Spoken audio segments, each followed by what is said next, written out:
Treviso ci riprova e davanti alla commissione che dovrà assegnare il titolo di Capitale Italiana della Cultura 2026 è stato presentato il dossier con investimenti da 14 milioni di euro, un titolo conteso da altre 9 città. A prendere la parola per primo il sindaco Mario Conte, soddisfatto. È stata un'esperienza straordinaria con la forza di avere alle spalle una comunità che ci ha aiutato passo dopo passo a costruire un dossier che ha impressionato positivamente la commissione. Ce l'abbiamo messa tutta, abbiamo messo in campo i giovani, l'arte, la musica, la bellezza, il paesaggio, la natura, i valori, la trevigianità. Con questa candidatura presentiamo una città, Treviso, che vive già di cultura. 11 musei, 10 biblioteche, 5 teatri, 60 grandi eventi, tra cui 5 premi letterari.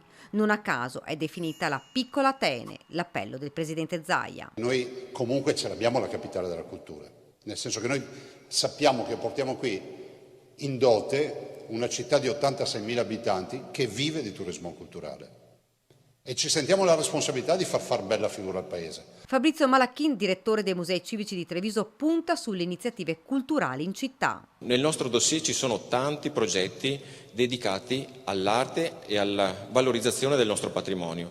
Cito tra questi il ciclo di Tommaso da Modena, che sarà riallestito dopo il grande investimento fatto dall'amministrazione nella ricostruzione dell'abside e della chiesa, ma potrei citare ancora un altro progetto importante, che è quello della schedatura delle opere che sono ancora nei nostri depositi, quindi sono ancora nascoste, del 6 e del 700, quindi pensate opere che vanno da Antonio Zanchi fino a Giambattista Tiepolo e che diventeranno poi l'occasione per una straordinaria mostra. E poi a chiudere il video con l'appello dei VIP che hanno scelto Treviso come città in cui vivere. La città di Treviso ha sempre avuto una grandissima cultura dello sport, dal rugby logicamente, che è un po' la capitale d'Italia, la pallavolo, la pallacanestro e anche il tennis. Treviso, capitale italiana della cultura, perché io potrei fare da Cicerone, so tutto su Treviso, perché a me a Treviso ha portato il cuore, però poi mi sono innamorato anche di tutta la città. E poi Treviso,